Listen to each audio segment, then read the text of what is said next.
Znam da će neki dočekati ovaj film s čuđenjem i pitanjem čemu iznositi unutarnje crkvene sporove u javnost. Možda imaju pravo. Ali kako je spor između biskupa i franjevaca više od stoljeća na javi i o njemu se priča na svim mogućim mjestima, mislim da je poštenije i korisnije za opću stvar istupiti otvoreno, s punom istinom. Šutnja, prešućivanje i zataškavanje istine hrane tračeve, ponekad i laži, a to nam, siguran sam, ne treba. Nečasno je jedino govoriti tako da se onaj koga se stvar tiče ne može braniti, to jest iza leđa, pred neupućenim svijetom i ne navodeći dokaze. Ovaj film neće govoriti o osobama, osim gdje je to neizbježno, nego o činjenicama, postupcima i stavovima. On ne crta ljude na jednoj strani kao zle, a na drugoj kao dobre.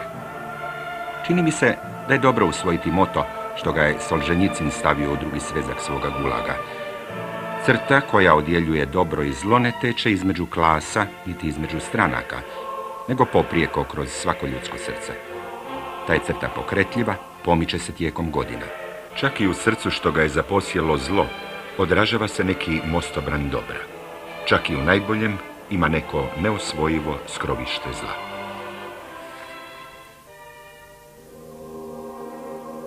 Neposredni povod ovome filmu je najnoviji sukob između provincije hercegovačkih Franjevaca i biskupskoga ordinarijata u Mostaru, u kojemu biskup, istisnuvši hercegovačke Franjice u vrijeme najžešćih borbi između Hrvata i muslimana Bošnjaka, iz gotovo cijeloga Mostara progoni te iste Franjevce i iz Čapljine.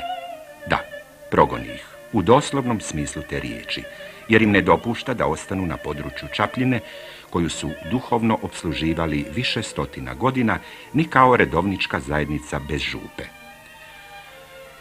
No, da bi se došlo do toga problema, nužno je, istine radi, sjetiti se u najkraćim crtama sukoba. Najprije u Bosni, a zatim u Hercegovini.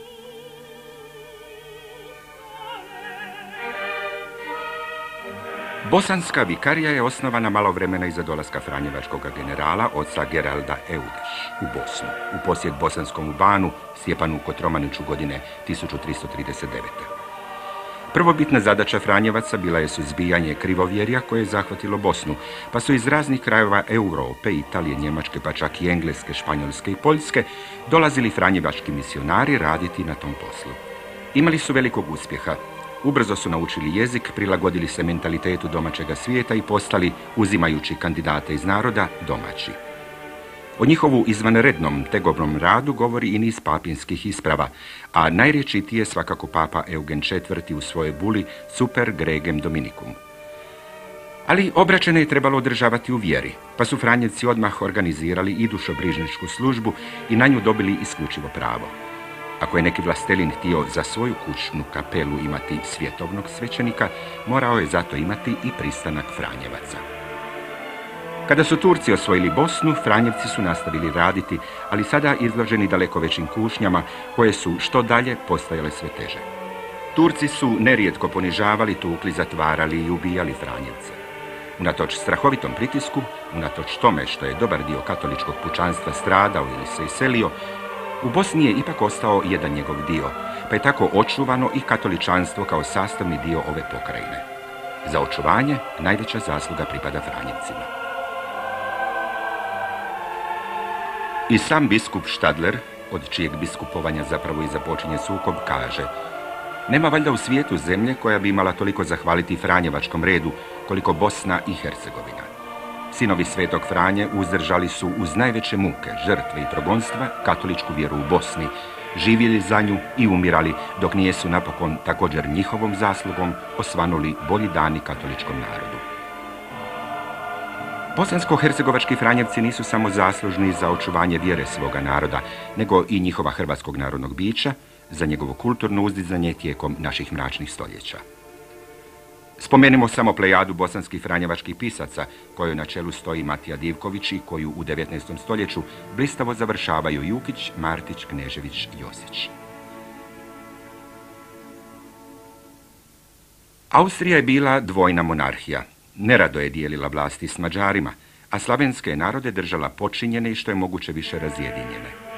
Osvojivši Bosnu i Hercegovinu, nije joj išlo u račun da slavenski, a posebno hrvatski element u monarhiji ojača i da se ujedini. Odatle njezino nastojanje da se stvori bosanska nacija, odatle govor o bosanskom jeziku, odatle traženje oslonca u muslimanima. To je tipična kolonijalna politika koja u Bosni nije ni za 30 godina svojega vladanja dokinula kmetstvo i koja je 85% djece ostavila bez osnovnog obrazovanja. Takvoj politici smetali su bosansko-hercegovački Franjevci koji su u svakoj prilici isticali hrvatski element. Stoga je austrijska politika odlučila suzbiti upliv Franjevaca i to tako da im uskrati bilo kakvu financijsku pomoć, da im oduzme župe i da ih potpuno potisne iz javnog života. Spremajući se na to izdaleka, austrijska je diplomacija zaključila već godine 1875.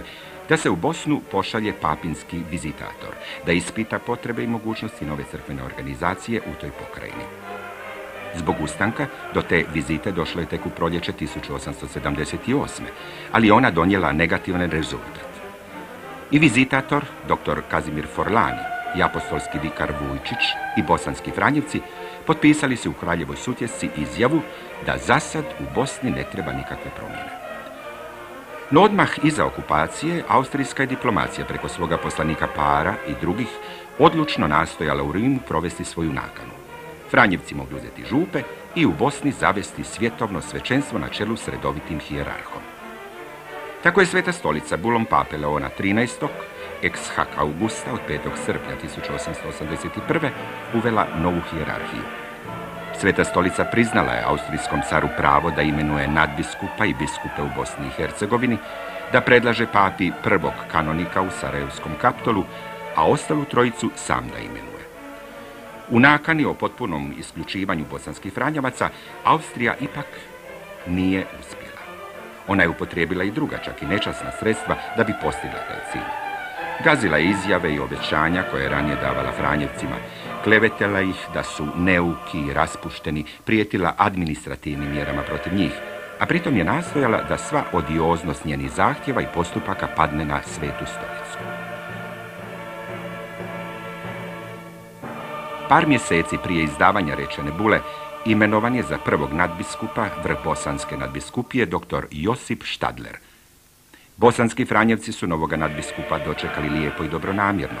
Prigodom njegova dolaska u Slavonski Brod, još prije nego što je kao nadbiskup zakoračio u Bosnu, izišli su mu neki u susret i tamo ga pozdravili. Tako je bilo i čitavim putem do Sarajeva i u njemu. Svuda su ga Franjevci sa svojim pukom toplo pozdravljali. Neosporno je da je nadbiskup Štadler bio radin i revan čovjek. Tu su radinost i revnost uz ostale s priznanjem istakli mnogi franjevački provincijali. Suvremenici su isticali velike nadbiskupove građevne pothvate. Odgojni zavod u Travniku i Sarajevu, katedrala 1884. do 1889. Župna crkva u Novom Sarajevu, nadbiskupski dvor s Kaptolom, žensko sirotište Betlehem i muško sirotište Egipat, te crkva i samostan Doloroza u Čardaku kod Gradačca. Potpomagao je izgradnju nekih crkava i župnih stanova. Međutim, ima kod Štadlera i nekih manje dobrih crta i postupaka koji su ga doveli do dubokog sukoba s bosanskim Franjevcima. Uopće, tri su glavna problema u Bosni od dolaska biskupa Štadlera, a kasnije Šarića. Prvo, oduzimanje župa, drugo, sekularizacija Franjevaca, treće, potiskivanje Franjevaca iz javnog života. Prvo, Kongregacija za izvanredne crkvene poslove odredila je 10. prosinca 1881. da će župe koje se isprazne biti na slobodno raspolaganje biskupu, osim onih koje su priključene franjevačkim samostanima. Ujedno je ta kongregacija zabranila da se tijekom jedne godine imenuju pravi župnici, da bi kroz to vrijeme Franjevci imali prigodu dokazati kod Svete stolice svoja posebna prava na župe, ako ih možda imaju. Na toj zadnjoj klauzuli dekreta Franjevci su bili osobito zahvalni Svetoj stolici. Oni su u stvari posebnom predstavkom dokazali svoja prava. O tome je tiskana i posebna knjiga. Prema tadašnjem crkvenom pravu neka župa je mogla punopravno postati redovničkom na 4 načina. Prvo tako da je redovnici utemelje ondje gdje uopće nije bilo. Drugo tako da je opskrbe, što se naziva dotacijom. Treće tako da njom upravljaju kroz određeni period vremena između 30 i 40 godina. a taj se način naziva dospijevanjem ili preskripcija. Četvrto, tako da im se župa preda od nadležne crkvene vlasti i od Svete stolice u posjed i na brigu. Bosanski su Franjevci stekli pravo na svoje tadašnje župe na sva 4 načina. Ipak, izrazili su spremnost odstupiti 16 župa u Vrh Bosanskoj i 8 u Banja Lučkoj biskupiji. Međutim, nadbiskupu se taj broj činio odviše malen. Onda su Franjevci, osim tih 24, ponudili još 8 župa, no ni na to nadbiskup nije pristao, nego je pored onih 24 tražio još 20 drugih župa. Franjevci su se obratili Svetoj stolici predstavkom koju je provincijal fra Ilija Čavarović osobno odnio u Rim i pred Svetim Ocem izložio stvar. I nadbiskup je u isto vrijeme krenuo u Rim te izložio svoje želje. Papa Leon XIII povjerio je kongregaciji za izvanredne crkvene poslove da ispita stvar. Ona je svoje ispitivanje zaključila dekretom i zatim uz odobrenje Svetoga Oca 14. ožujka 1883. U njemu je donesena odredba da Franjevci ustupe nadbiskupu 35 župa, a sve ostale bit će redovničke i nadalje će pripadati Franjevcima.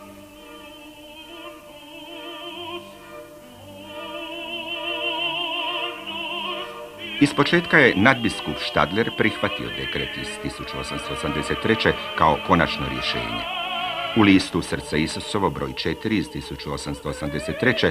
objavio je to rješenje pod službenim brojem 290 i naslovom Župsko pitanje riješeno. Međutim, kasnije Štadler stalno pokušavao osporiti valjanost dekreta. Drugo, riječ sekularizacija uzimamo u smislu prijelaz iz redovničkog u svjetovni sekularni kler.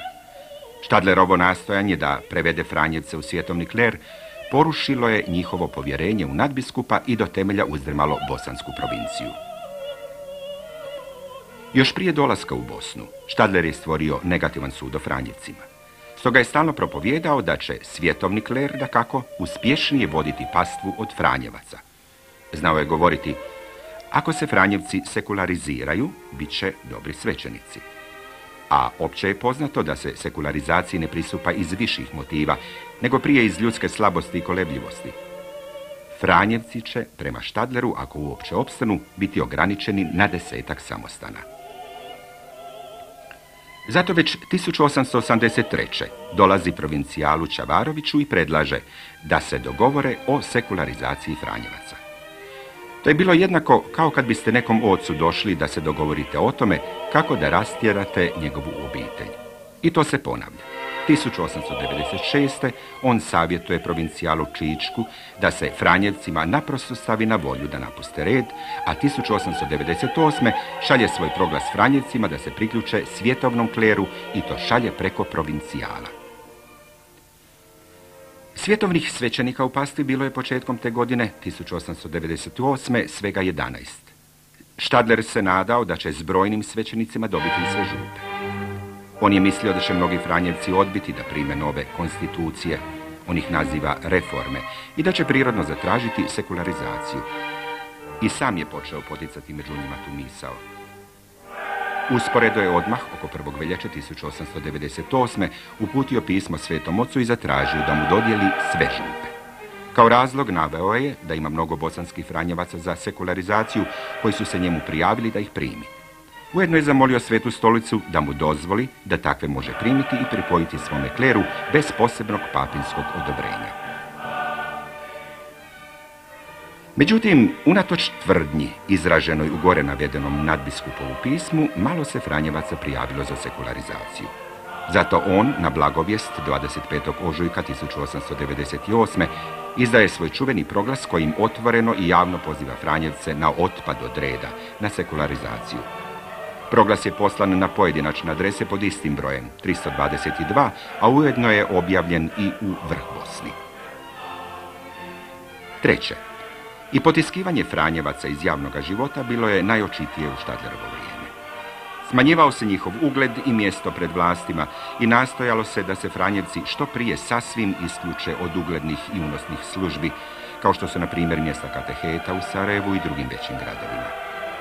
Za Štadlera je, čini se, bilo nezamislivo da bi jedan bosanski Franjevac kao Franjevac postao članom Kaptola. To potiskivanje nastavljalo sa kasnije sprečavanjem da oni sudjeluju u političkom životu. Tako su prigodom izbora zastupnika za Bosanski sabor protivnici bosansko-hercegovačkih Franjevaca postigli da Rim oduzme bosanskim i hercegovačkim Franjevcima pasivno pravo glasa, to jest mogućnost da postanu narodni zastupnici. Kao građani po Ustavu su imali to pravo, a sad im crkva to naravno pravo oduzima. Moglo bi se reći da je to dobro, jer čemu da se svećenici motaju oko politike? Zar neće zbog toga trpjeti njihovo duhovno poslanje? No, ako je to tako, zašto to isto pravo nije oduzeto i svjetovnim svećenicima u Bosni pa i drugdje? A ipak u njihovo se pravo nije ni taknulo. Time zapravo nisu bili oštećeni toliko sami bosanski i hercegovački Franjevci koliko hrvatska narodna stvar.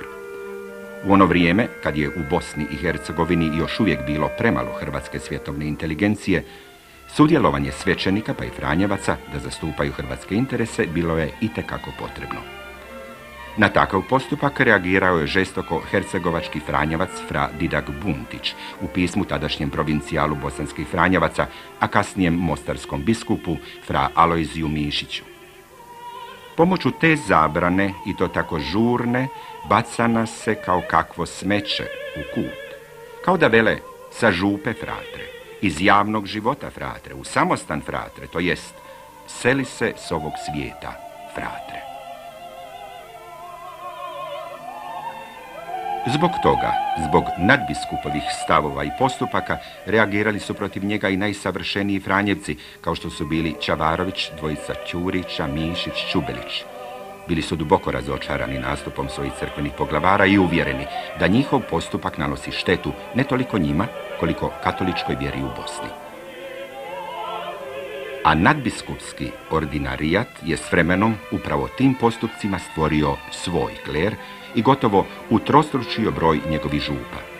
Stavio mu na raspolaganje golem dio izvanjskih, a onda i unutarnjih crkvenih prihoda. Sam ga štitio uz već i onako veliku zaštitu kanonskoga prava.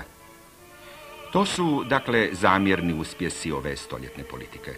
Uz takvu cijenu, uspjesi su bili preskupo plaćeni.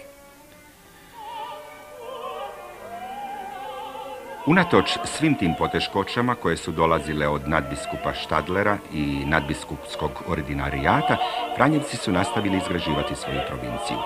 Tako se i građevinska djelatnost Franjevaca, ne spominjući odgojne zavode u Visokom i Sarajevu, odvijala u Štadlerovom periodu na mnogo strana. Izgradili su 5 samostana sasvim iznova: Kraljeva Sutjeska, Kreševo, Jajce, Petričevac i Plehan. Isto tako izgrađene su samostanske crkve u Fojnici, Gučoj Gori, Kraljevoj Sutjesci, Petričevcu, Sarajevu i Rami. Izgrađeno je 26 franjevačkih župnih crkava. Osim toga, neke su crkve toliko preustrojene da se gotovo može reći da su nanovo izgrađene. U Varešu, u Vidošima, u Ljubunčiću, na Gorici, Livno. Franjevci su izgradili i znatan broj crkava na dijecezenskim župama.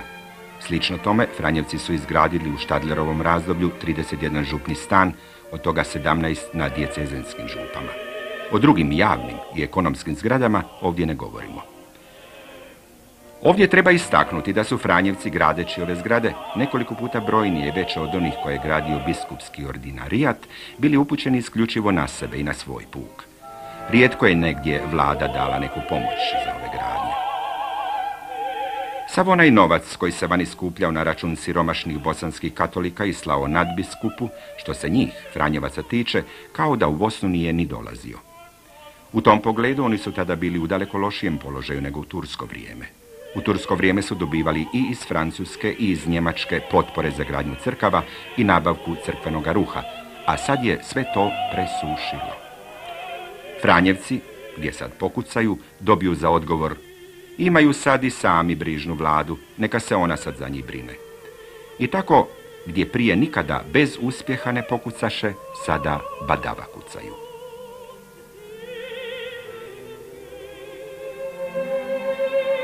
Nakon vrlo dugog Štadlerova perioda, koje je trajao punih 37 godina, 1881. do 1918. nastupio je nešto kraći, 26-godišnji Šarićev period, 1919. do 1945. To je bio period između dvaju ratova, u novoj državi SHS, odnosno Kraljevini Jugoslaviji. Ivan Šarić, 1871. do 1960. za razliku od Josipa Štadlera, rođen je Bosanac. On je mogao iz prve ruke upoznati bosanskog fratra. I stvarno, kod njega se ponekad javi nešto kao simpatija i neko razumijevanje za njih. Međutim, daleko više upliva ostavilo je na njega njegovo školovanje u Travniku i Sarajevu. Tu je on usvojio isusovačko poimanje redovnika. Na njega je napose snažno djelovao zajednički život s nadbiskupom Štadlerom. Postao je sarajevskim kanonikom gotovo odmah iza svoga studija u dobi od 25 godina i ostao sa Štadlerom sve do njegove smrti. Prihvatio, čini se, bez ikakve kritike njegove stavove prema Franjevcima, njegovo shvaćanje o vlasti i zadacima vrh bosanskoga nadbiskupa i naslijedio njegove ciljeve. On ga je naprosto želio imitirati. Znamo za 3 velike Šarićeve tužbe, molbe da bi se Franjevcima oduzele župe godine 1928., 1931. i 1936. Nadbiskup Šarić tvrdi: sve što Franjevci imaju dobili su od naroda ili od dobročinitelja, jer kad su došli u Bosnu ništa nisu imali. Prema tome, ništa nije njihovo, jer je narod davao za crkvu, a ne za njih. Nije važno od koga se nešto dobilo, nego je važan razlog i svrha radi koje se nešto dobilo. Ako me netko za moj trud nagradi ili plati, onda je to moje. Zar red, uistinu, kroz 600 godina nije mogao ama baš ništa privrijediti? Vrlo su brojne i kazne koje je nadbiskup Šarić izricao tijekom svoga upravljanja biskupijom, no o tome ovdje nećemo govoriti. Ovo što smo naveli samo je mali dio žalosnih nevolja koje su zadesile hrvatski narod i crkvu u Bosni. Nevolja koje su se uvijek obijale o glavu malom čovjeku, vjerniku koji, ako je sve u redu, u svećeniku, bez obzira na to je li on Franjevac ili dijecezanski svećenik, gleda ideal i vođu.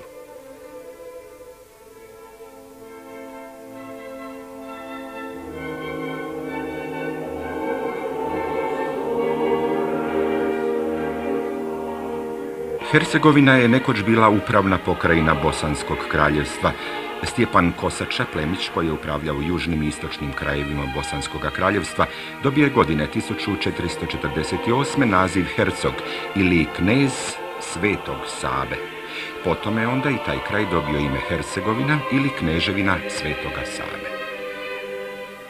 U Hercegovini su pastoralno djelovali najprije Franjevci iz Slavonske ili iz Dalmatinske provincije, a zatim iz Bosanske vikarije. Prije nego su Turci okupirali Hercegovinu, godine 1483. bila su u njoj barem 3 samostana, u Konjicu, Mostaru i Ljubuškom.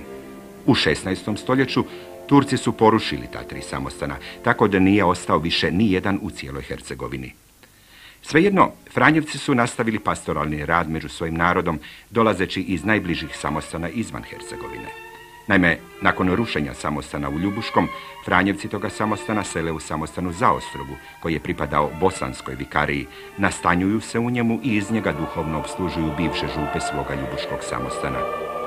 Nakon rušenja samostana u Mostaru, Franjevci toga samostana sele izvan Hercegovine i odatle služe župe svoga bivšeg samostana. Zadržavali su se u raznim mjestima, dok konačno nisu izgradili samostan u Živogošću i odatle posluživali svoje vjernike u Hercegovini. Tako je to bilo sve do Bečkih ratova 1683. do 1699. Nakon završetka Bečkih ratova, turska vlast više nije dozvoljavala da Franjevci iz drugih, neprijateljskih država dolaze i duhovno opslužuju katolike na području pod turskom vlašću. Od tada Franjevci iz samostana Kreševo u Bosni pastoriziraju gotovo cijelu Hercegovinu. Jedino je Duvno posluživano iz samostana u Fojnici, a Roško polje iz samostana u Kraljevoj Sutjesci. Tako je to ostalo sve do 19. stoljeća.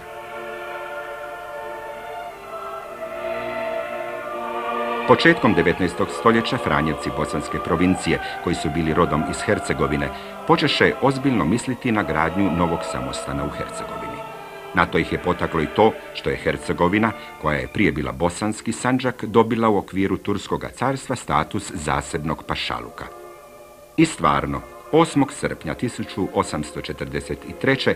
sastade se u Posušju 8 Franjevaca rodom iz Hercegovine, inače članova Bosanske provincije, i upute Svetoj kongregaciji za raširenje vjere pismo, u kojem mole dozvolu da bi podigli samostan u svom rodnom kraju kako bi odatle uspješnije i lakše služili svome narodu u duhovnim potrebama.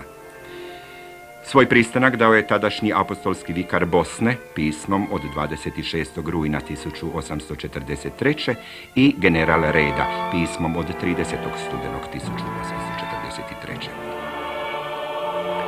Primivši spomenuta pisma, Kongregacija za raširenje vjere izdala je 6. veljače 1844. dekret kojim se određuje da se podigne novi franjevački samostan u Hercegovini.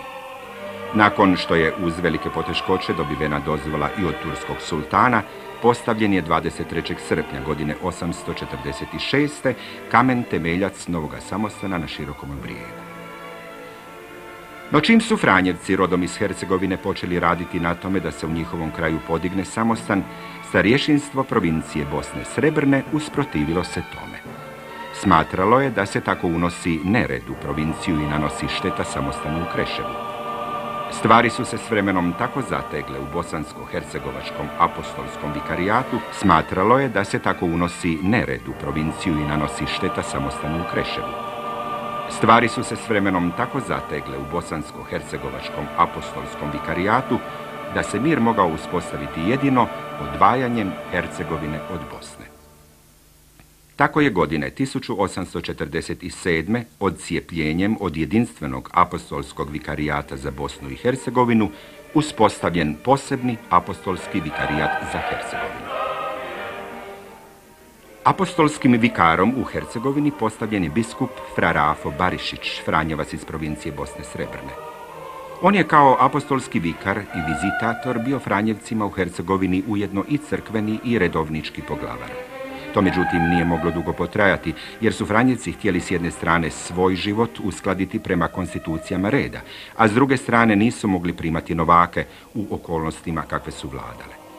Zato, čim su se uselili u novosagrađeni samostan na Širokom Brijegu, zatraže od Kongregacije za raširenje vjere i od generala Reda da u Hercegovini uspostave kustodiju koja bi bila ovisna izravno o generalu Reda.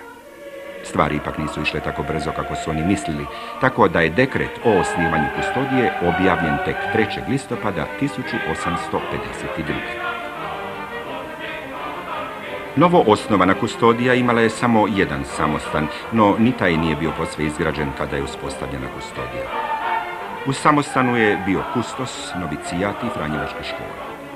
O samostanu su bile ovisne sve tadašnje franjevačke župe u zapadnoj Hercegovini: Seonica, Grabovica, Roško polje, Mokronoge, Posušje, Ružići, Veljaci, Brotnjo ili Gradnići, Gradac, Mostar, Blato, te mjesne kapelanije Gorica i Zaslivlje.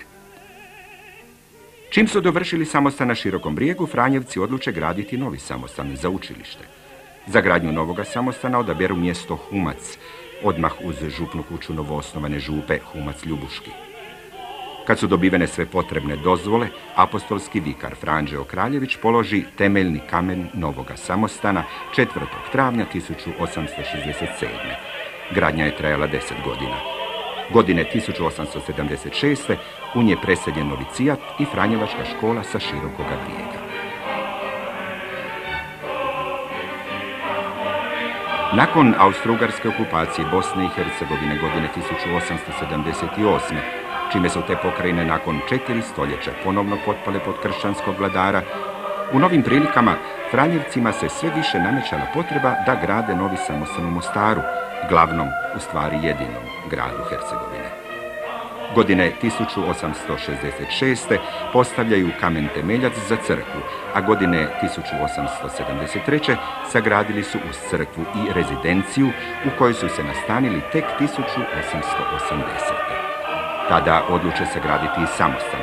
Gradnja je počela 1890. a 10. studenoga 1894. novosagrađena kuća kanonski je proglašena pravim samostanom. Hercegovačka franjevačka kustodija pokazala je kroz 40 godina svoga postojanja dobar napredak. Godine 1892. imala je već 2 samostana, 31 župu, 65 svećenika, 19 klerika i 5 braće. Tu je bilo sve što jamči redovit i siguran životni tijek. General Alojzije iz Parme, nakon što je dobio pristanak kongregacije za raširenje vjere, ustanovi 27. travnja 1892. Hercegovačku Franjevačku provinciju. U to vrijeme Hercegovačku Franjevačku provinciju je već mučio problem župa koji je tražio svoje rješenje. Prvim dijecezanskim biskupom u Hercegovini postao je hercegovački Franjevac pra Paškal Bucomić, koji je ostao vrlo naklonjen Franjevcima, što više bio je njihov najveći dobrotvor. S njegove strane nije prijetila Franjevcima nikakva opasnost. Međutim, nova austrougarska katolička vlast je preko vrh bosanskog nadbiskupa i Rima nastojala i u Hercegovini oduzeti Franjevcima župe i istisnuti ih iz javnoga života. Franjevci su bili prisiljeni ponuditi biskupu neke župe za svjetovni dijecezanski kler koji još nije postojao. Već godine 1885. napravili su sporazum s biskupom da sve župe s desne strane Neretve, zapadna Hercegovina, ostanu Franjevcima, a svjetovnim svećenicima one s lijeve strane Neretve, istočna Hercegovina. No, Sveta kongregacija nije potvrdila taj sporazum. Ipak, kad su Franjevci ponudili 12 već uspostavljenih župa na slobodno raspolaganje mjesnom ordinariju za svjetovni kler u zapadnoj Hercegovini, ugovor je bio potvrđen 17. srpnja 1899.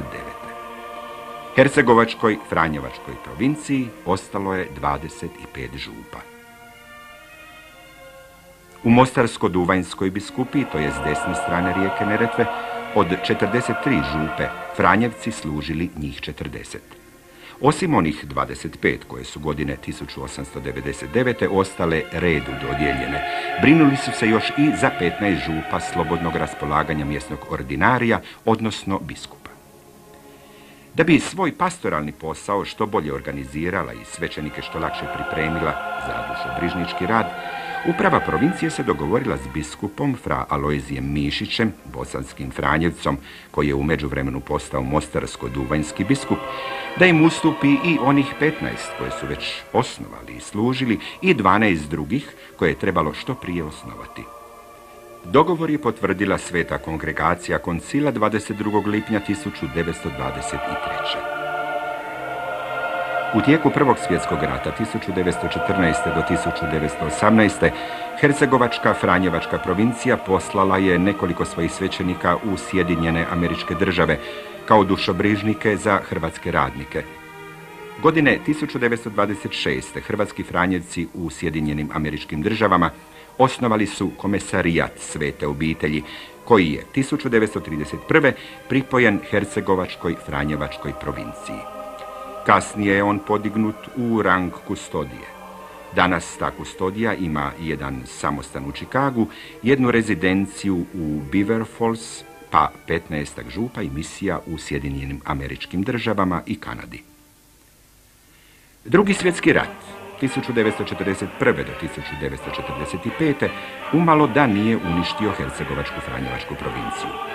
Komunisti su ubili 67 hercegovačkih Franjevaca, velik broj ih je, spašavajući goli život, završio u izbjeglištvu, a nakon rata ih je oko 70 odležalo u komunističkim tamnicama više od 200 godina. Tako, u samoj Hercegovini nakon rata nije ostala ni 1/3 predratnog broja članova. Komunističke vlasti su zatvorili i zabranili ponovno otvaranje svih odgojnih ustanova provincije, gimnaziju na Širokom Brijegu, novicijat na Humcu i visoku bogosloviju u Mostaru, te zaposjeli u potpunosti ili većim dijelom sve samostane u Hercegovini, a i mnoge rezidencije i župne kuće. Bio je pripremljen i dekret o dokidanju Hercegovačke Franjevačke provincije, te izdan nalog da fratri u potpunosti napuste središnji samostan u Mostaru. Na sreću, to je nakon nekoliko sati opozvano. Ipak, provincija je ponovno oživjela, razvila se i ojačala. Krv mučenika uistinu je bila sjeme novih Franjevaca, koji su odgoj i obrazovanje primali u obrazovno-odgojnim ustanovama drugih franjevačkih provincija, drugih redovničkih ustanova i biskupija, a najviše u Bosni Srebrnoj. No veliki problemi za provinciju, ovaj put unutar crkveni, začinju prije 32 godine. Toliko naime traje otvoreni spor oko župa između biskupskog ordinarijata u Mostaru i provincije hercegovačkih Franjevaca. Godine 1942. naime za mostarskog biskupa dolazi prvi nefranjevac, po želji, izboru i makinacijama vrh bosanskog nadbiskupa Šarića, dr. Petar Čule, koji od samog početka počinje provoditi u Hercegovini politiku nadbiskupa Štadlera i Šarića u odnosu na Franjevce njihove župe. Već godine 1943. odlazi u službeni posjet ad limina u Rim i kod nadležne kongregacije pokreće pitanje župa. Zapravo pokušava dokazati da je sporazum provincije i biskupa Mišića obvitium supreptionis et obreptionis zbog zatajivanja istina i iznošenja neistine. Ne valja, no ne dobiva željenog odgovora. Zato nakon izlaska iz zatvora, prigodom službenog posjeta Rimu godine 1958. ponovno pokreće isto pitanje. Sve je to biskup Čule radio iza leđa Franjevcima, koji ni o čemu nisu imali ni blagog pojma. Kada je 1962. netko iz Rima privatno dojavio Franjevcima da biskup Čule na tome radi, zamjenik provincijala, dr. Fra Jerko Mihaljević, je postavio biskupu Čuli pismeni upit o tome, a on mu je 31. ožujka 1962. odgovorio: Mnogo poštovani, zar je potreba da se brukamo pred Svetom stolicom, iznoseći nepotrebno sve ove stvari? Nama treba odmah još najmanje 100 svećenika, uzevši u obzir da imamo i staraca i bolesnika. Ako bi slučajno došlo da se uvede još i vjeronauk u škole, trebali bismo odmah toga momenta 150 svećenika, a to je broj koji mi nećemo postići ni kroz 30 godina, budući će mnogi sadašnji svećenici i umrijeti. Naša, dakle, generacija neće imati prilike da traži nove pozicije, nego samo da popuni i održi već postojeće, pa stoga pustimo tu brigu novoj generaciji koja će naslijediti nas kad već budemo u grobu. Nakon toga biskup Čule boravi u Rimu na Drugom Vatikanskom saboru. Još jednom opet iza leđa Franjevcima pokreće pitanje župa i urgira rješenje tvrdeći da je u velikoj nevolji jer nema gdje zaposliti svoje svećenike, iako tada još nije imao dovoljno svjetovnih svećenika ni za župe, koje su mu već bile dodijeljene na slobodno raspolaganje, pa su neke još uvijek služili Franjevci. Sve to izlazi na javu u jesen 1964. kada Sveta stolica šalje u Hercegovinu apostolskog vizitatora u osobi beogradskog nadbiskupa Bukatka da ispita opravdanost molbe biskupa Čule. Naravno, Franjevci su se osjetili prevarenima. Izgubili su svako povjerenje u biskupa Čulu. Kustos Mihaljević je izjavio: Vjeruj čovjeku. Poslije je napisao: Ovoj izjavi, citiranom odgovoru biskupa Čule kustosu Mihaljeviću, ne treba komentara. Ona sama dovoljno govori. Da je nazovemo pravim imenom, mogao bi se tko sablazniti. Apostolski vizitator Bukatko dolazi u Hercegovinu, boravi kod biskupa Čule nekoliko dana i obilazi neke župe u Hercegovini. Nakon toga podnosi Svetoj stolici izvještaj. Ne znamo što je u njemu napisao i predložio, to možemo samo slutiti na osnovu dekreta Svete kongregacije za raširenje vjere od 26. ožujka 1965. kojim je opozvala sporazum iz 1923. i odredila da biskup Čule i provincijal Ćorić u jesen iste godine dođu u Rim na kongregaciju i predlože novu raspodjelu župa. Do tog sastanka je i došlo, ali ne i do sporazuma o novoj raspodjeli župa. Nastavilo se pregovarati i u Hercegovini, ali do sporazuma nije dolazilo. Zapravo do njega nije ni moglo doći, jer je biskup Čule tvrdio da su opozivom sporazuma iz 1923. njemu, ipso facto, samim činom opoziva, pripale sve župe osim onih 25 koje su odlukom Svete stolice iz 1899. ostavljene Franjevcima. S druge strane, Franjevci su tvrdili da samim tim dekretom nisu njemu pripale sve te župe, nego da je samo određeno da se postigne sporazum o novoj raspodjeli župa, kao što je u dekretu i stajalo. Iako su Franjevci iznosili svoje prijedloge za novu raspodjelu župa, biskup Čule ih odbijao računajući da će Sveta stolica na kraju odlučiti onako kako on želi, Sveta kongregacija za raširenje vjere dekretom od 21. travnja 1967. traži od Franjevaca, kao dokaz dobre volje, da prije konačnog rješenja što prije ustupe biskupu na slobodno raspolaganje 5 sljedećih župa: Crnač, Gradac Blizanci, Grljevići, Grude i Mostarski Gradac. Franjevci se na to žale. Traže da se najprije sklopi sporazum o konačnoj raspodjeli župa, pa tek onda prijeđe na predavanje. No apostolski delegat u tadašnjoj Jugoslaviji Kanja određuje dekretom od 13. studenog 1967.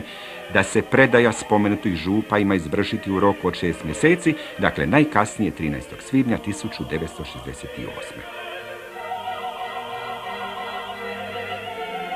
Ta odluka je izazvala veliko nezadovoljstvo i među Franjevcima i među povjerenim im narodom, koji je u međuvremenu za nju saznao. Svjestan opasnosti, neproračunljive reakcije i Franjevaca i naroda, provincijal hercegovačkih Franjevaca dr. Fra Rufin Šilić je na osnovi ovlaštenja provincijskog kapitula iz svibnja 1967. započeo razgovore s biskupom Čulom. Htio je prije dana D, to jest 13. svibnja 1968. postići konačni sporazum o novoj raspodjeli župa koji bi bio prihvatljiv za Franjevce. Računao je da bi time umirio svoje fratre, a onda zatražio odgodu izvršenja dok frateri ne pripreme narod za primopredaju. No, biskup Čule se osjećao u boljem položaju te diktirao uvjete. Tako je u jedan koš stavio i onih 25 župa koji su Franjevcima bile zajamčene odlukom Svete stolice iz 1899. i one župe koje je prema dekretu Svete stolice iz 1965. trebalo nanovno raspodijeliti. Želeći izbjeći veće zlo koje je predosjećao, provincijal Šilić je, konzultiravši se s jednim crkvenim pravnikom u Rimu, pristao i na taj uvjet. Pregovori su vođeni tajno. Nakon toga su se Šilić i Čule sporazumjeli o raspodjeli svih župa u Hercegovini. Činilo se da će opasnost biti otklonjena. Kada je tajnik biskupa Čule donio jednoga predvečerja konačni tekst nacrta sporazuma na potpis, provincijal Šilić ga je upitao je li sve onako kako se on prethodno pismeno dogovorio s biskupom Čulom. Kada je dobio od njega potvrdni odgovor, potpisao je ne čitajući teksta.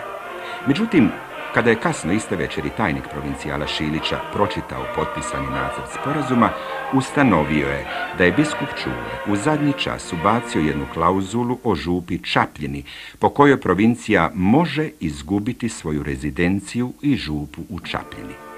On je iste noći pismeno opozvao svoj potpis, jer mu je provincijski kapitul iz godine 1967. dao ovlasti da može razgovarati o svim župama koje su odlukom Svete stolice iz 1965. stavljene na novu raspodjelu, osim 2 župa koje su spojene s franjevačkim rezidencijama u Čapljini i Čitluku. Provincijal Šilić je bio duboko razočaran i zabrinut. Zlo je bilo neizbježno. Bilo je to naime neposredno prije zadnjeg roka predaje onih 5 župa kao znak dobre volje. Sazvao je sjednicu starješinstva, obavio sve pismene formalnosti o predaji tih 5 župa i o tome obavijestio sve one kojih se tiče. Dotadašnje župnike tih župa, biskupa Čulu, franjevačkog generala u Rimu i Svetu stolicu. Kad su Franjevci u nedjelju 12. svibnja 1968. napustili te župe, Puk im je s bolom rekao zbogom. A u 3 župe, Crnač, Gruda i Mostarski Gradac, nije dopustio da svjetovni svećenici preuzmu župe. Tako se rodio bolni hercegovački slučaj.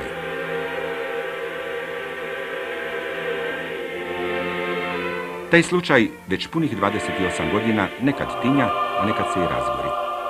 Bilo je zazidavanja crkvenih vrata, protjerivanja svjetovnih svećenika, nepoželjnih novoimenovanih župnika. Bilo je i velikih javnih vjerničkih prosvjeda, kao i pozivanja komunističke milicije da zaštiti od njih biskupa. Prošle godine, 1995. on se razbuktao u Mostaru u svojevrstan požar. Dogodilo se čak i nasilje od strane vjernika prema vlastitom biskupu. Svatko tko voli svoju crkvu mora požaliti što je došlo do toga. Nasilje nad bilo kim, a naposled nad nositeljem visoke crkvene službe, moramo osuditi, iako razumijemo i ogoršenje vjernika. Unatoč svemu tome nije se prestalo pregovarati.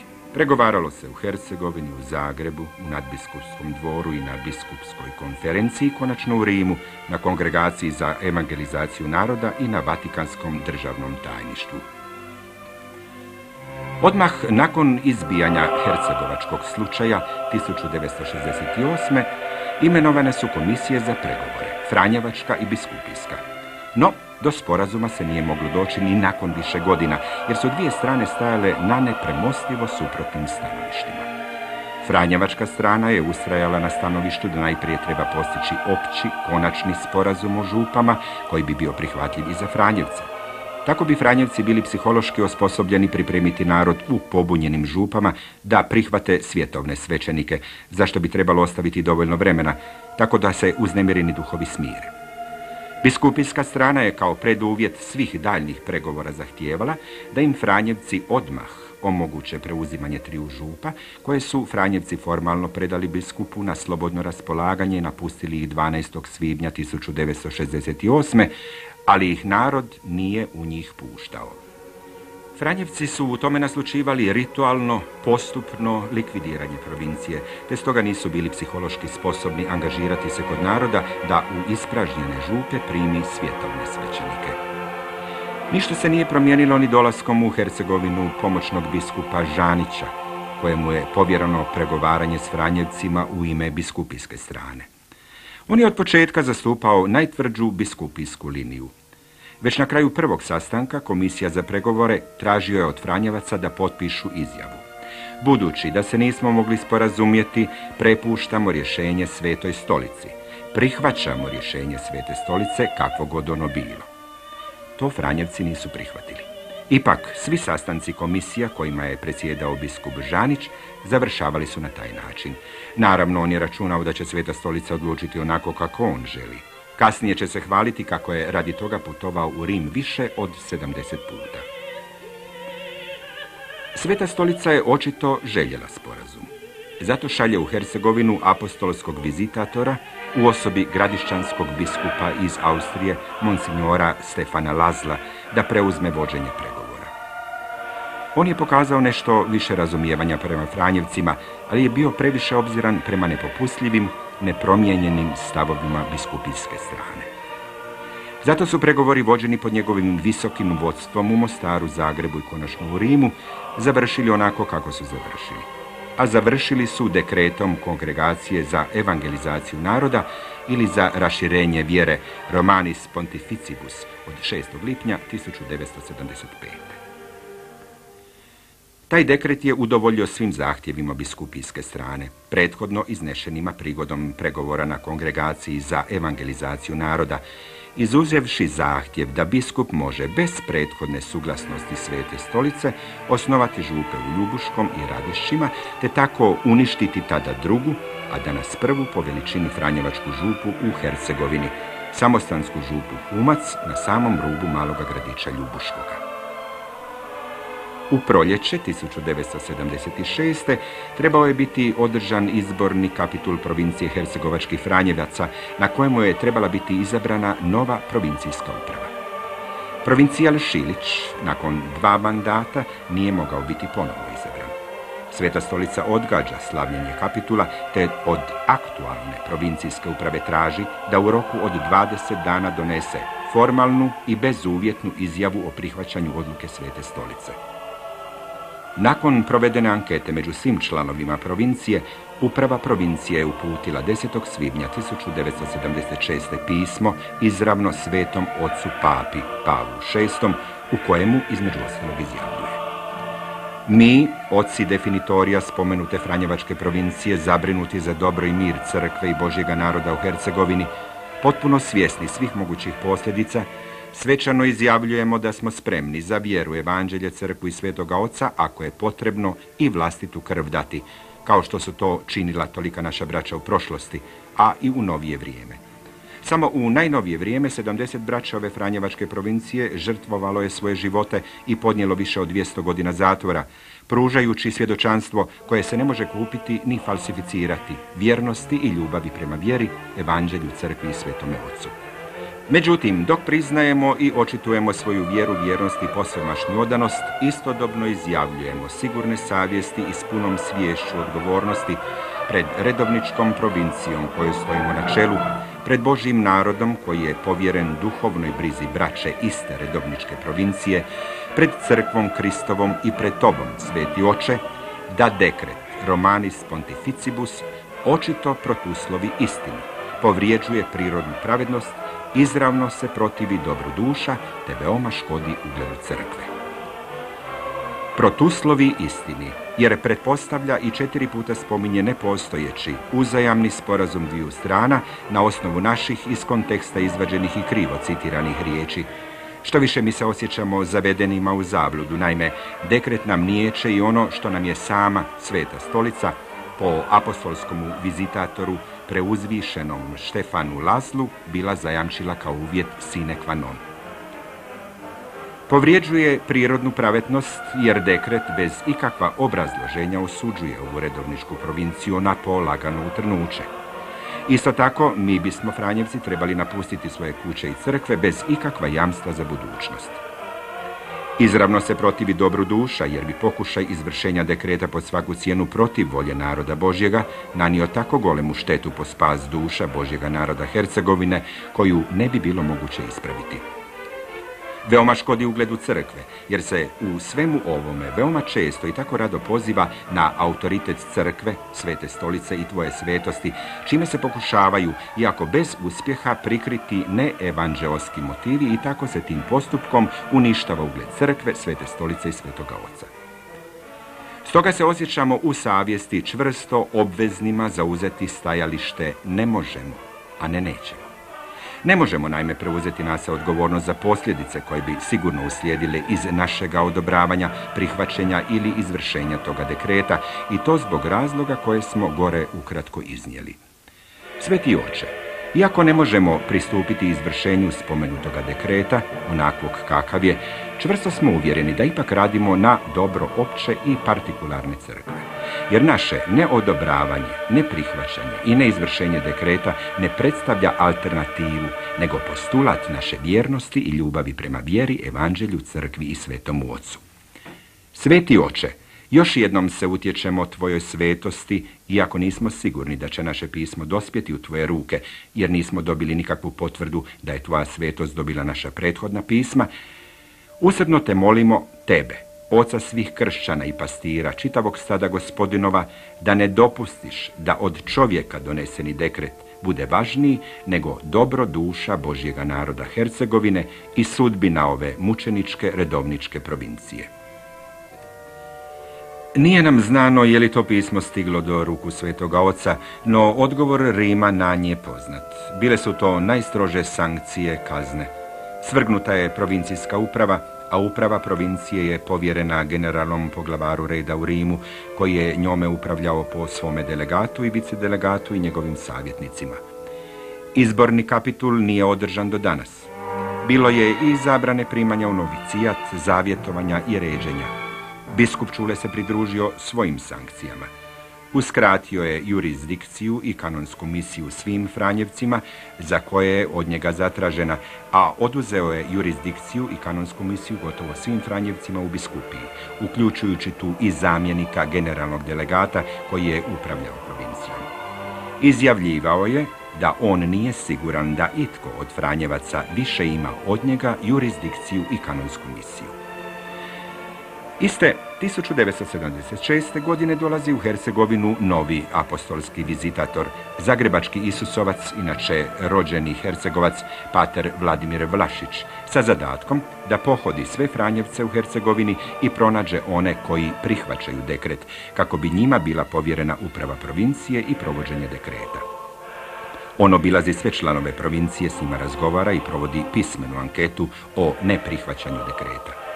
Nakon toga izvješćuje Rim da svi Franjevci misle kao i svrgnuta uprava provincije, to jest da zbog istih razloga ne mogu prihvatiti dekret niti se angažirati na njegovu provođenju, svi osim jednoga koji nije potpuno pri svojoj. Nakon toga Sveta Stolica produžava embargo na održavanje provincijskog kapitula i na izbor provincijske uprave. Ništa se ne mijenja ni dolaskom na čelo biskupije biskupa Žanića u rujnu 1980. koji odmah nakon preuzimanja biskupije objavljuje u Franjevačkoj samostanskoj crkvi u Mostaru osnivanje katedralne župe u Mostaru i to cijepanjem Franjevačke samostanske župe tako da 4/5 vjernika pripanu katedralnoj župi, a 1/5 ostane Franjevačkoj samostanskoj župi s obrazloženjem da su se s tim složili Franjevci. To je izazvalo u crkvi veliko negodovanje. Kada je župnik Franjevačke samostanske župe još u crkvi javno upozorio biskupa da obrazloženje kako su se Franjevci s tim složili ne odgovara istini, biskup mu je oduzeo svaku jurisdikciju i kanonsku misiju u cijeloj biskupiji. O čemu je zapravo riječ? Franjevci su tijekom svih pregovora od 1965. kada je opoziv sporazum kapitula i na izbor provincijske uprave. Ništa se ne mijenja ni dolaskom na čelo biskupije biskupa Žanića u rujnu 1980. koji odmah nakon preuzimanja biskupije objavljuje u Franjevačkoj samostanskoj crkvi u Mostaru osnivanje katedralne župe u Mostaru i to cijepanjem Franjevačke samostanske župe tako da 4/5 vjernika pripanu katedralnoj župi, a 1/5 ostane Franjevačkoj samostanskoj župi s obrazloženjem da su se s tim složili Franjevci. To je izazvalo u crkvi veliko negodovanje. Kada je župnik Franjevačke samostanske župe još u crkvi javno upozorio biskupa da obrazloženje kako su se Franjevci s tim složili ne odgovara istini, biskup mu je oduzeo svaku jurisdikciju i kanonsku misiju u cijeloj biskupiji. O čemu je zapravo riječ? Franjevci su tijekom svih pregovora od 1965. kada je opozvan sporazum iz 1923. i naložena nova raspodjela župa, do 1975. kada je objavljen dekret Svete stolice Romanis Pontificibus o konačnom rješenju spora oko župa u Mostarsko-Duvanjskoj biskupiji, iznosili svoje prijedloge raspodjele župa. Navodili su imena župa, što su ih oni osnovali i sve do tada služili, koje bi oni bili spremni ustupiti pod uvjetom da njima ostanu ostale župe. U tom kontekstu bilo je govora i o župama koje bi se tek trebale osnovati. Bilo je naime slučajeva da su Franjevci mislili da je lakše ostvariti da biskup negdje osnuje sebi novu župu nego da oduzme već postojeću Franjevačku. Nakon toga se uvijek događalo da je biskupijska strana tvrdila da su se Franjevci složili s time da neke župe predaju i da se nove biskupijske od njihovih osnuju, ali bez onoga uvjeta da se njima ostale trajno ostave. Na to je nasjela i Sveta stolica 1975. pa u dekretu Romanis Pontificibus 4 puta spominje uzajamni sporazum obiju strana, kada određuje da se neke franjevačke župe dodjeljuju biskupu na slobodno raspolaganje. A sporazuma zapravo nije uopće bilo. Bio je to franjevački prijedlog pod određenim uvjetom, odnosno uz određenu cijenu. To je biskupijska strana prikazala Svetoj stolici kao pristanak franjevačke strane bez ikakva uvjeta, odnosno bez ikakve cijene. U tomu smislu je provincijska uprava izjavila u pismu papi godine 1976. da dekret Romanis Pontificibus protuslovi istini. To isto se dogodilo i prigodom osnivanja katedralne župe u Mostaru. Franjevci su u jednom času predložili da biskup preuzme veći dio njihove mostarske samostanske župe pod uvjetom da njima ostane što više postojećih njihovih župa. Biskupijska strana nije taj prijedlog prihvatila. Biskup Žanić ipak oduzima 4/5 njihove župe s obrazloženjem da su se oni s tim složili, a uopće ne spominje uvjet pod kojim su oni to predložili, nego ono što su oni kao uvjet tražili da im se ostavi i dalje traži za sebe, odnosno smatra svojim. Ni mostarski narod, ni Franjevci nisu prihvatili takvu podjelu mostarske franjevačke župe. Tako je započeo mostarski slučaj koji traje do danas. Biskup Žanić, naime, unatoč svim kaznama prema Franjevcima i prema vjernicima, nije uspio to provesti u djelo do kraja svoga biskupovanja. Takvu neriješenu situaciju u Mostaru preuzima novi mostarsko-duvanjski biskup, monsignor Ratko Perić, koji preuzima biskupiju 1993. U tijeku teških i krvavih borbi za opstanak Hrvata u Mostaru, on od zamišljene, a neostvarene katedralne župe osniva još 4 svjetovne župe, te u vrijeme najtežeg razaranja Franjevačkog samostana, kada je k njemu bilo gotovo apsolutno nemoguć pristup, nekolicini Franjevaca koji su se sklonili u prigradsko naselje Cim, da bi odatle lakše duhovno opsluživali narod, zabranjuje tu stanovati i slaviti misu, jer je to teritorij svjetovne župe. Nakon prijetnje najtežim sankcijama preko Rima, Franjevci se 1995. kada se situacija u Mostaru dobrano smirila, povlače u razrušeni samostan, a narod reagira protiv neumoljivog biskupa, čak i žalosnim nasiljem. Veliki dio Mostara ostaje bez redovite i potpune duhovne pastve. Ta situacija se odrazila i na nedavnim lipanjskim mostarskim izborima, kada su najhrvatskija velika mostarska naselja Ilići i Cim u znak protesta izišli na izbore u postotku manjem od 40%. Tako su Franjevci potisnuti na sam rub Mostara. No biskup Perić se ni tu ne zaustavlja. Odmah traži bezuvjetno povlačenje Franjevaca iz Čapljine. Preko Rima prijeti najtežim kaznama, kao što međunarodna zajednica već godinama prijeti Hrvatskoj sankcijama ako ne prihvati njezine uvjete, tako da mu general Franjevačkog reda u travnju 1996. formalno pravno predaje župu. Određeno je da Franjevci 12. svibnja 1996.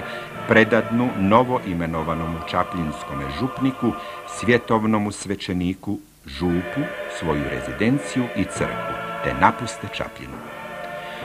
Narod je blokirao prilaz crkvi i Franjevačkoj rezidenciji, te nije pustio unutra ni novo imenovanog župnika, ni biskupova generalnog vikara iz Mostara, ni Franjevačkog generalnog delegata iz Rima, ni predstavnika Franjevačke provincije iz Mostara, niti je dopustio čapljinskim Franjevcima da odu. Nakon toga, biskup Perić otkazuje krizmu u Čapljini, koju je bio službeno zakazao za 30. lipnja 1996. a Franjevci se pod pritiskom prijetnji najtežim kaznama iz Rima u nedjelju 14. srpnja 1996. opraštaju od naroda, te na Ilindan 20. istoga mjeseca srpnja napuštaju Čapljinu, svečano ispraćeni od nekoliko tisuća vjernika. Od tada su zamukla crkvena zvona, zazidana su vrata crkve koja će biti odzidana kada se vrate oni koji su je sagradili, fratri, kako stoji napisano ponad glavnih crkvenih vrata, a narod se u vrijeme kada bi trebala biti misa okuplja u crkvenom dvorištu na molitvu krunice. A upravo su Mostar i Čapljina bili prigoda da se krene s mrtve točke u pozitivnom pravcu u rješavanju spora između Franjevaca i svjetovnih svećenika oko nove raspodjele župa u Hercegovini. Ni nakon objavljivanja dekreta Romanis Pontificibus 1975. nije se prestalo s Franjevcima razgovarati i pregovarati. I dalje su u Hercegovinu dolazili i apostolski vizitatori i delegati Franjevačkog generala iz Rima. Svi su oni uvjeravali Franjevce da je nerealno očekivati da Sveta stolica opozove svoj dekret, međutim da je ona spremna taj dekret prigodom njegova izvršenja u pojedinim točkama ublažiti u korist Franjevaca, provedbeni modaliteti. Poučeni lošim iskustvom danajskih obećanja, Franjevci su bili skeptični prema tom prijedlogu, pa su čekali da vide kako će to ublaženje izgledati prigodom prve djelomične provedbe dekreta. Prva djelomična provedba dekreta bila je dioba Franjevačke samostanske župe u Mostaru. Biskup je od nje odcijepio 4/5 i osnovao 5 novih župa, sve svjetovne. Ublaženo provođenje te odluke bilo bi, na primjer, da je biskup 2 od tih 5 župa predao Franjevcima, ali on o tome nije htio ni čuti. Druga djelomična provedba dekreta je predaja župe u Čapljini biskupu na slobodno raspolaganje. Čapljina je u svim pregovorima bila najtvrđi orah. Kada su biskupa Čulu tijekom jednih pregovora na kongregaciji u Rimu pitali zašto on toliko inzistira na Čapljini, odgovorio je: sve su okolne župe moje, pa bi bilo zgodno da se moji župnici mogu u Čapljini okupljati na korone. Isto pitanje je bilo postavljeno i Franjevačkom provincijalu. On je odgovorio: s gubitkom Čapljine bitno se smanjuje i onako mali teritorij naše provincije. Istočna granica provincije se na jugu s Neretve pomiče na liniju Ljubuški-Veljaci, to je potkrijepio čak i zemljovidom provincije. Bilo je više mogućnosti da se odredba dekreta o Čapljini ublaženo provede. Jedna mogućnost je bila da biskup u Čapljini osnuje drugu svjetovnu župu, jer u Čapljini ima mjesta barem za 2 župe. Na to je biskup Čule 1968. u jednom momentu bio i pristao, ali se onda pobojao da mu komunističke vlasti neće dozvoliti izgradnju nove župe, crkve i župne kuće, pa je u zadnji čas ubacio u nacrt sporazuma klauzulu. Ako on ne mogne u roku od 5 godina osnovati novu župu u Čapljini, samim tim njemu pripada postojeća Franjevačka župa. Po nacrtu sporazuma Franjevci su dakle ipak mogli izgubiti Čapljinu. Zbog toga je, kako je već rečeno, taj sporazum tada propao. Kako je u novim prilikama opasnost spriječavanja osnivanja nove župe od građanskih vlasti otpala, Franjevci su predlagali i biskupima Žaniću i Periću da osnuju novu župu u Čapljini, a njima ostave postojeću, još uvijek njihovu. Budući da oni to nisu prihvaćali, Franjevci su predlagali druge mogućnosti ublažene provedbe dekreta u pogledu Čapljine. Prva, da Franjevci osnuju novu župu, a postojeću predaju biskupu na slobodno raspolaganje. Druga, kada ni to nije prihvaćeno, Franjevci su predlagali da oni osnuju u svojoj rezidenciji kao redovnička zajednica bez župe u Čapljini, a da biskup preuzme cijelu župu i izgradi novu župnu crkvu i kuću. Treća, kad ni to nije prihvaćeno, Franjevci su u najnovije vrijeme predlagali da im se omogući da ostanu u Čapljini kao redovnička zajednica bez župe u nekoj drugoj kući koju će oni izgraditi, a svoju rezidenciju i crkvu predati biskupu kao sjedište župe. No, biskup Perić nije htio ni o tome čuti. On uporno zahtijeva da Franjevci napuste ne samo svoju rezidenciju i crkvu, nego i teritorij Čapljine. Time on ne samo da ne provodi ublaženo dekret u pogledu Čapljine, nego ga provodi oštrije od same odredbe dekreta. On traži od Franjevaca i ono što dekret, barem izrijekom, ne zahtijeva. Dekret naime određuje da Franjevci predaju župu biskupu na slobodno raspolaganje, ali ne i da moraju, kao redovnička zajednica, napustiti teritorij Čapljine. Tako su pogažena sva obećanja data Franjevcima iz Rima o ublaženom provođenju dekreta i nepovratno je promašena prigoda da se u rješavanju hercegovačkog slučaja krene s mrtve točke u pozitivnom pravcu. Biskupijska strana samo tvrdi i ponavlja, tako je odredila Sveta Stolica. Time želi reći da je to ujedno dobro i da to treba bez daljnjega provesti u djelo. Najprije se upitajmo, tko zapravo stoji u pozadini te odredbe? Tko je njezin pravi tvorac? Iz gore izloženoga historijata pitanja župa očito je da je biskup Čule od 1943. do 1965. i 1975. uložio mnogo truda da bi kod Svete Stolice isposlovao takvu odluku. I nije samo ulagao trud kod Svete Stolice, nego je vršio na nju i pritisak. Prijetio je da će, ako mu se ne udovolji, zajedno sa svojim, to jest svjetovnim svećenicima, napustiti Hercegovinu i prijeći u Zagrebačku nadbiskupiju. To je često ponavljao tijekom pregovora s Franjevcima, a u pismu fra Dominiku Mandiću, pisanom na Jurijevdan 1965. priznaje da je to predložio i Svetoj Stolici. Kada imamo u vidu da se biskup Žanić hvalio kako je radi pitanja župa više od 70 puta putovao u Rim, jasno je tko je nagovorio Svetu Stolicu da donese takvu odluku. Uostalom, odakle bi Sveta Stolica znala za Crnač, Grude, Čapljinu i ostala mjesta, da joj nije javljeno iz Hercegovine. Njoj su ta mjesta isto tako strana kao što su nama strana neka afrička ili irska mjesta.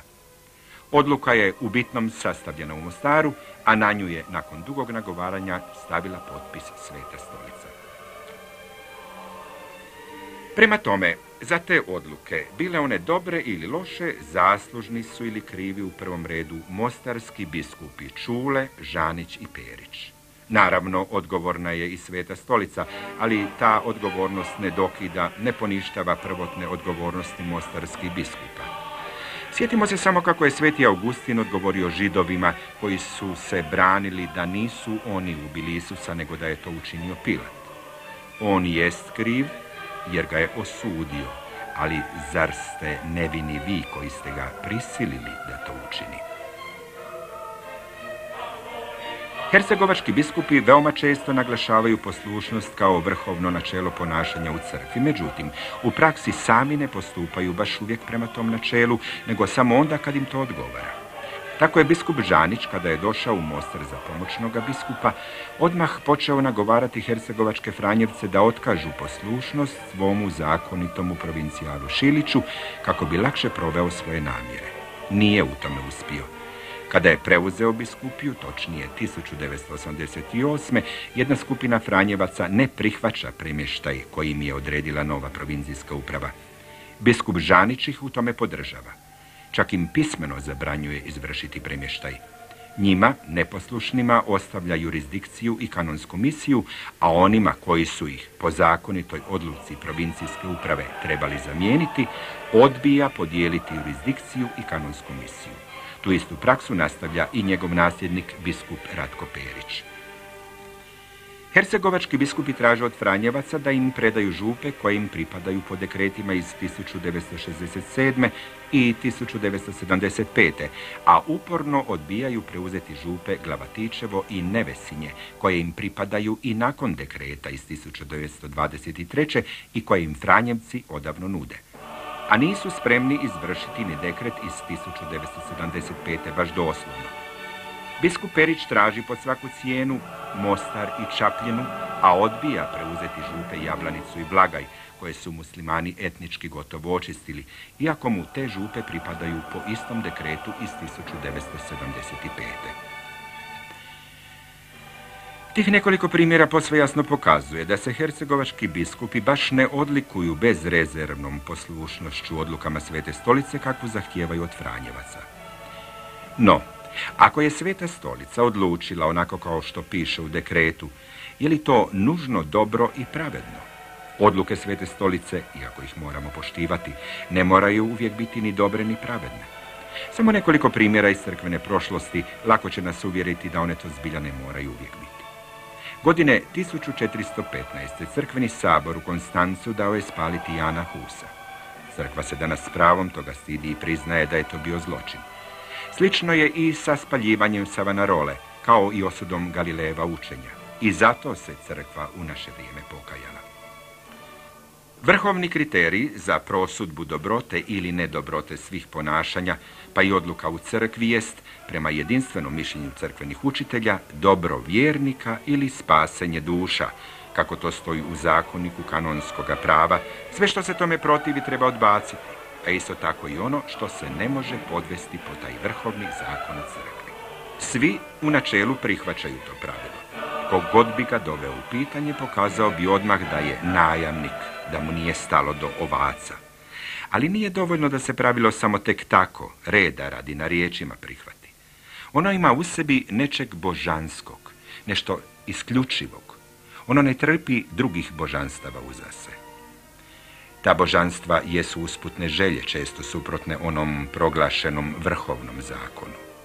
Nije li jedna takva želja, na primjer, i htjeti potisnuti Franjevce iz njihova dosadašnjeg područja? Može li se ta želja podrediti ostvarivanju spasenja duša i svesti na taj zajednički nazivnik? Svatko treba u svojoj savjesti ocijeniti služi li njegovo djelovanje tom vrhovnom cilju.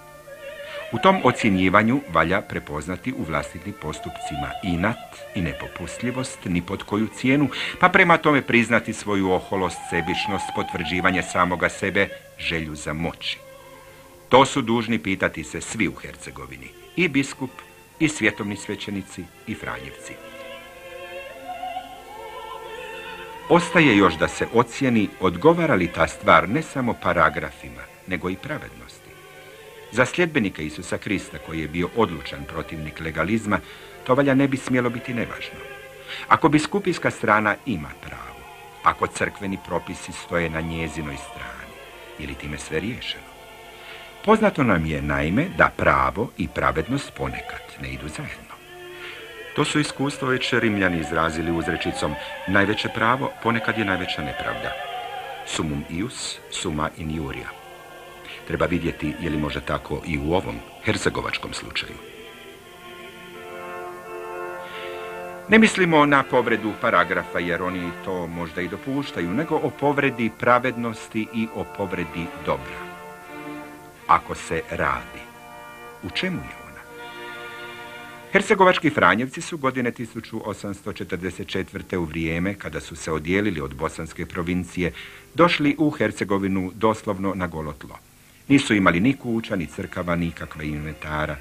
Našli su se tako u svom zavičaju kao stradalnici nakon brodoloma. Imali su gotovo samo ono što su nosili na sebi. Bilo ih je malo. Godine 1844. samo 18 svećenika. A kad sada pogledamo što je ta mala zajednica svojim trudom, odricanjem, umješnošću, ljubavlju i apostolskom revnošću ostvarila kroz ovih 150 godina, ostajemo zadivljeni. Pogledajte šematizam iz provincije iz godine 1977. Broj je svećenika narastao na 200, a tome treba dodati i 54 klerika, 11 novaka te 5 braće nesvećenika, i to unatoč nevolji koja ih je zadesila od komunista. U samoj Hercegovini ovi su ljudi napravili golem broj što samostanskih, što župnih, što filijalnih crkava. Imali su svoju klasičnu gimnaziju i teologiju, svoju tiskaru, svoje zbirke, od kojih je najpoznatiji muzej na Humcu, kao najstariji za javnost otvoreni muzej u Bosni i Hercegovini, knjižnica u Mostaru i galerija na Širokom Brijegu. Izvan Hercegovine imaju 2 samostana u Hrvatskoj, jedan u Austriji, u Njemačkoj 6 njemačkih župa i 2 hrvatske misije. U Švicarskoj drže sve hrvatske misije, njih 12. Osobito je značajna njihova kustodija u Americi s jednim samostanom, jednom rezidencijom i 15 župa i misija u Sjedinjenim Američkim Državama i Kanadi i napokon 5 misionara u Africi i 2 u Albaniji. Zar nije iz zrna gorušice izraslo veliko stablo? Tko zna što znači izgradnja samo jedne kuće ili crkve, osobito u vrijeme kad naši ljudi još nisu radili u inozemstvu i kada je seljački proizvod bio vrlo slabo plaćen, taj razumije veličinu onoga što se ostvarilo. Mnogi je graditelj, gradeći crkvu, sebe ukopao u nju. Biskupijska strana običaja je prigovoriti, u komunističkom stilu, te silne zgrade podigao je narod, a ne fratri, i to je podignuto u korist crkve, a ne fratara. To nije u cijelosti istina, ali recimo da je tako. Makar bila istina da su fratri podizali zgrade u saradnji s pukom, golemi fratarski trud pritome ipak je neosporan. Istina je i to da je narod pomagao graditi navedene zgrade za crkvu, ali pitajte ga je li svoje priloge davao zato da se oni iz tih zgrada istjeraju i da se njegov dar otuđi od onih kojima je bio namijenjen. Time, kao da biskupijska strana želi ustvrditi, samo mi smo crkva, fratri to nisu, puk to nije. Zadnjih 15 godina Franjevci služe hodočasničko svetište u Međugorju. Ovdje se sada ne radi o pitanju jesu li tamošnja ukazanja vjerodostojna ili ne. Želimo samo kazati koliko je herojskog rada uloženo u duhovno posluživanje mnoštva hodočasnika, broj kojih je prema nekima već premašio 10 pa i 20 milijuna. Zar smijemo biti slijepi za taj rad? Zar to u očima biskupa zbilja nema nikakve težine?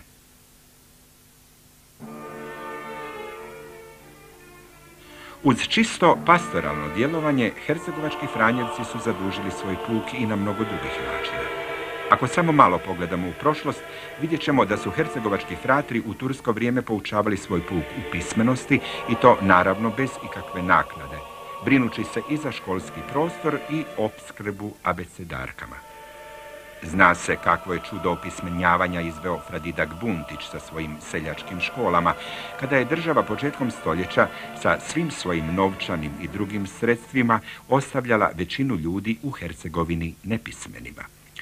Dobro je poznato, ali valja napomenuti, jer neki kao da to olako zaborave, da je on zajedno sa svojom braćom za vrijeme Prvog svjetskog rata spasio 1000 hercegovačke djece od smrti. Zar on nije, opet zajedno sa svojom braćom, kušao i gospodarski unaprijediti svoje vjernike? Naveli smo samo nekoliko stvari. Popis bi se lako mogao produžiti. Je li dobro i pravedno da se to već sada sređeno dobro zdanje ruši i da bi se možda sagradilo nešto drugo za što još ne znamo hoće li biti i približno jednako dobro?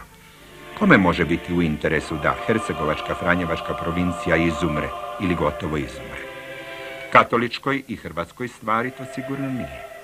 Provincija koja je dala fra Petra Bakulu, fra Paškala Buconjića, fra Dominika Mandića, fra Ferdu Vlašića, da navedem samo neke od poznatijih, plodna je majka velikana hrvatskog naroda i katoličke vjere. Zar bez njih, ali i bez golemog broja njihove subraće, i katolička crkva i hrvatski narod ne bi bili u velikoj mjeri siromašniji?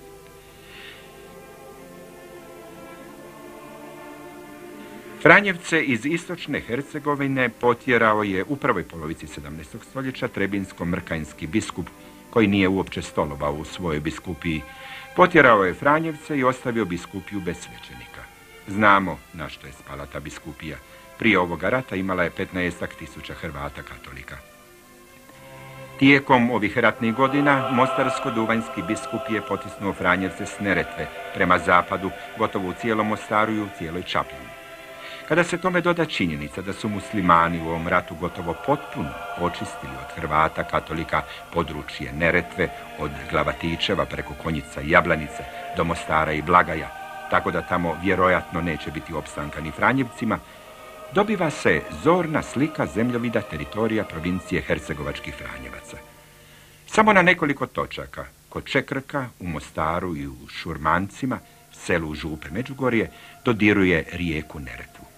Kada i gdje će stati to potiskivanje prema zapadu? Kakav će izgledati zemljovid Hrvata katolika u Hercegovini nakon konačnog završetka Domovinskog rata, nakon predstojećih općih izbora i političkog raspleta situacije u Bosni i Hercegovini? Danas, početkom druge polovice godine 1996. kada završavamo ovaj film, unutar crkvena situacija u Hercegovini ugrijala se do usijanja. Kada se radi o opstanku hrvatskoga naroda na tim prostorima, ponovno su izbili stari nesporazumi i ambicije, razbuktale su se strasti koje vode u nove sukobe, stare više od 100 godina. Teško je razumjeti stav mostarskoga biskupa Perića koji tjera, upravo tako, tjera Franjevce iz dobrog dijela Hercegovine, iz Mostara i Čapljine i zahtjeva od Franjevaca da narodu kažu kako je dobro što oni odlaze, a biskupijski svećenici dolaze. Možda bi narod želio da se oni nađu zajedno na tim prostorima u ovo prijelomno vrijeme i da zajedno, kao braća u svakom smislu, budu ideal svome napačenomu narodu. Ne smiju se zaboraviti žrtve Domovinskog rata. U Hrvatskoj je poginulo 12.637, a ranjeno više od 20.000, dok je na teritoriju Bosne i Hercegovine poginulo 9.639, a ranjeno 14.563 Hrvata. Od ukupnog broja poginulih i ranjenih u Hrvatskoj, više od 60% ih je porijeklom iz Hercegovine. I danas, nakon toliko žrtava, ulaziti u nove sukobe koji mogu još više raskrvariti ovaj napačeni hrvatski narod u Hercegovini, zaista je pitanje i odgovornosti i morala svakoga tko na njih potiče. Jer čini mi se da je narodu svejedno koji ga sluga Božji obslužuje. A to je najvažnije, jer je u pitanju opstanak naroda, a ne borba za župe. Stoga je, čini se nužno, sjesti za stol, te kao braća, a ne kao vladari počinjeni, u interesu mira hrvatskoga naroda donijeti odluke koje neće biti žalosni kontinuitet inata zadnjih 100 godina.